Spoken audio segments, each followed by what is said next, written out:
Olivier, bonsoir. Bonsoir. Vous avez entendu, passez-moi le mauvais jeu de mots, les taxis klaxonner le tocsin. Klaxonner le tocsin. Oui. Bon, je reconnais que c'est un peu Et capillotracté. ils ont le bourdon. Oui. Et bien justement, est-ce que leur profession, franchement, est menacée? Ils n'ont pas tort sur toute la ligne. Ce qu'ils disent, et notamment pour ce qui concerne les taxis de campagne, il y a des choses très vraies dans ce qu'ils disent. Mais en même temps, il faut bien reconnaître que c'est une profession qui est très cloisonnée et très difficile à réformer. Mais justement, puisque vous parlez de réforme, on se souvient du fameux rapport Attali. C'était il y a 5 ans, en janvier 2008. Il proposait une réforme, justement. Oui, il préconisait d'ailleurs l'ouverture totale du marché parisien des taxis pour en faire passer le nombre dans la capitale de 16 000 à environ 55 000, avec des tarifs moindres, mais beaucoup plus de courses, donc autant d'argent à la clé, tout simplement parce que ces courses seraient plus accessibles. Cette préconisation, Nicolas Sarkozy l'a rejetée. Donc les taxis sont intouchables?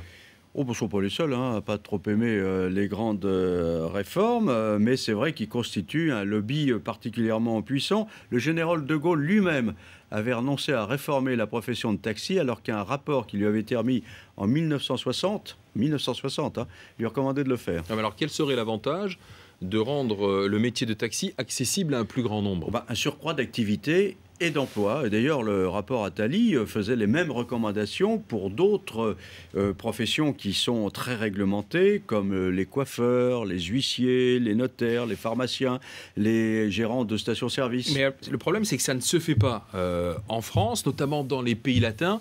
Est-ce à dire que chez nous, on a peur de la concurrence, en fait? Oui, parce qu'être lancé dans le grand bain quand on n'en a pas l'habitude, ça fait peur.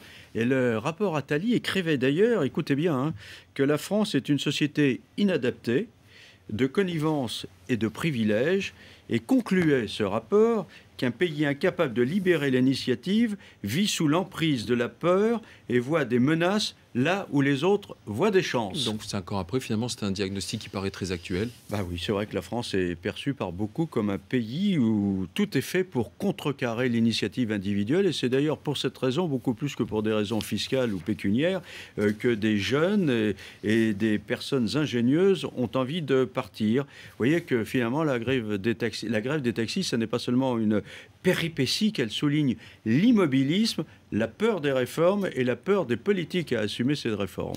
En l'occurrence, justement, la modification dans le transport des malades, ça c'est assumé. Oui, c'est assumé, mais c'est pour faire des économies à la sécurité sociale, ce qui est fondé d'ailleurs. Simplement, ça ne dit pas aux taxis comment ils vont devoir opérer. Donc quand on veut faire quelque chose, il faut jouer carte sur table, présenter la réforme, l'assumer en toute transparence, et c'est ça la leçon politique de la grève des taxis.